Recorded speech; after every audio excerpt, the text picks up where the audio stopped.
Fala pessoal, e aí, tudo bem com vocês? Sou o professor Flávio Agno de Geografia. Estou aqui retomando os trabalhos no meu canal do YouTube, o Ao Vivo Geo. E já peço a vocês que sigam, se inscrevam no canal, porque vai ser muito importante.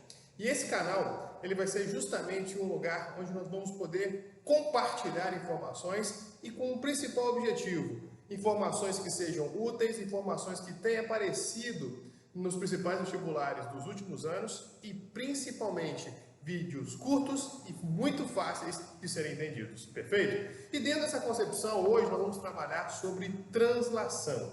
E ao falarmos do movimento de translação, a gente entende que esse é um movimento que a Terra ela executa ao redor do Sol. Como basicamente todo mundo já sabe, que no movimento de translação, a duração 365 dias e 6 horas. Tanto é que no final de 4 anos, nós temos justamente o ano bissexto. Esse ano, 2024, é o ano bissexto, onde nós acrescentamos um dia ao mês de fevereiro. Bem, quando a Terra executa esse movimento, ou seja, quando a Terra faz todo o seu giro ao redor do Sol, e isso dura um ano, 365 dias aproximadamente, qual é a principal consequência que nós vamos elencar aqui agora? É justamente falarmos sobre as estações do ano.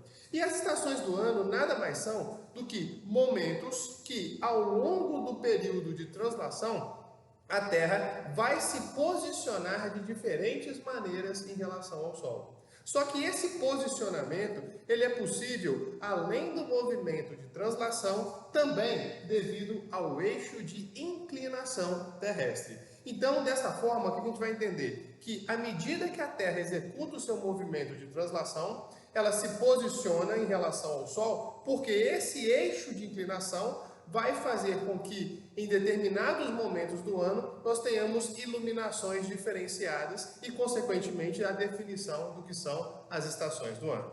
De maneira geral, a gente vai perceber o seguinte, que a base para o entendimento das estações do ano referenciam-se com essas 4 datas. No dia 21/3, 21/6, 23/9 e 21/12, com algumas pequenas variações. E basicamente eu coloquei para vocês hemisfério norte e hemisfério sul. Então vamos lá para a gente entender as estações fácil. Bom, quando chegamos no dia 21 de março, o que acontece? A Terra está posicionada em relação ao Sol de forma que o Sol está iluminando a linha do Equador.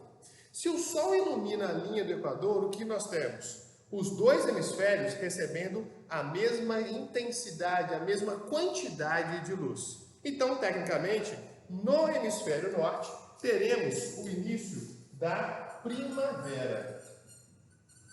E, em compensação, se é primavera no hemisfério norte, no hemisfério sul nós teremos o início do outono.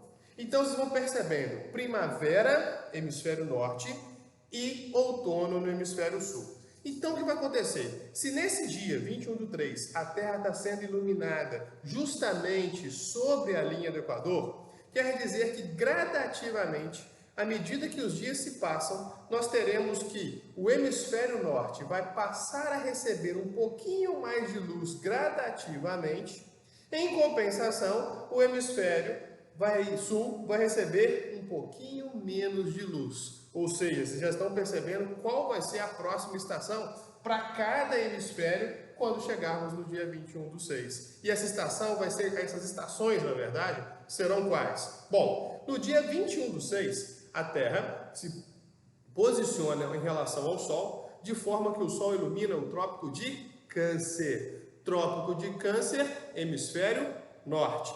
Se o hemisfério norte está recebendo diretamente mais luz, consequentemente, nesse dia 21/6, vai ser o início do verão. Em compensação, se a Terra está posicionada de maneira que o Trópico de Câncer receba mais luz, no hemisfério sul vai ter uma iluminação menor. Se tem uma iluminação menor, consequentemente, o hemisfério sul vai ser o início do inverno. Então, pessoal, percebam que À medida que há o movimento, essa iluminação vai se tornando diferenciada para a gente poder caracterizar as estações. Ou seja, por isso que entender que as estações acontecem diante ao movimento de translação mais o eixo de inclinação terrestre é muito importante. Bem, então continuando, e agora ficou muito mais fácil, no dia 23/9, o que acontecerá? Novamente, a Terra será iluminada na linha do Equador. Ela se posicionará em relação ao Sol, de forma que o Sol ilumine a linha do Equador. Novamente, dias e noites com a mesma duração, com a mesma intensidade de luz, melhor dizendo. Então, só que nesse caso, diferenciamos ou inverteremos as estações. Ou seja, para o hemisfério norte, agora iniciará o outono, e para o hemisfério sul, vai ser o início justamente da primavera. Perfeito? E agora, para matar o raciocínio, no dia 21/12, a Terra está posicionada em relação ao Sol, de forma que o Sol ilumina o trópico de Capricórnio, no hemisfério sul. Se a Terra será iluminada mais diretamente no hemisfério sul, qual hemisfério está recebendo mais luz? Justamente o sul. Por isso, seremos aqui verão, enquanto o hemisfério norte vai ser inverno. Perceberam, pessoal, como que é simples o raciocínio? Então, em cima dessas condições, vocês vão entendendo que essas estações do ano, elas são referenciais. Por que referenciais? Porque também depende de onde está a localização de cada país. Por exemplo, Brasil. O Brasil é considerado como um país tropical. Poxa, você vai imaginar, nós vamos ter no Brasil uma definição direitinho dessas 4 estações? Dificilmente. A nossa base de entendimento é que o Brasil tem 2 estações, inverno e verão, típica do clima tropical. Logicamente, quando fazemos o estudo dos climas, e isso vai ser um assunto para uma próxima mini aula que eu vou trazer para vocês, o que acontece? Nós vamos entender as diferenciações e as características de cada clima. Mas de uma maneira geral, nós entendemos que o planeta segue essas 4 estações. E em relação a isso, o que nós temos? Alguns nomes especiais quando essas datas acontecem. Então lembra comigo o seguinte, eu disse que nos dias 21/3 e 23/9, o que acontecia? A Terra estava posicionada de forma que o Sol iluminava a linha do Equador. Iluminou a linha do Equador? Então nós temos aqui, meus amigos, os equinócios. O que são equinócios? O período em que o Sol ilumina perpendicularmente à linha do Equador. Quando que os equinócios acontecem? 21/3 e 23/9.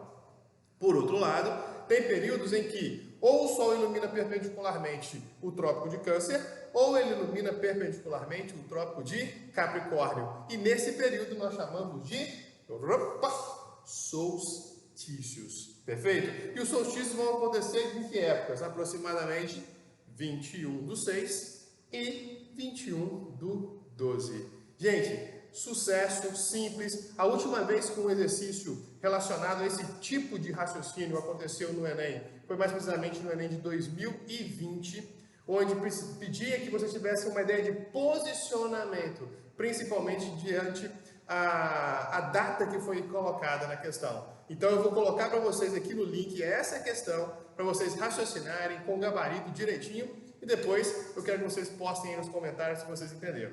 Perfeito, gente? Então, muito obrigado, grande beijo e continue seguindo, porque de agora em diante, aqui no Ao Vivo Gel, sempre teremos esses vídeos curtos e com boas dicas que vão ajudá-los na prova. Grande abraço, professor Flávio, e contem comigo. Vamos junto até o final. Esse ano é da sua aprovação. Grande abraço!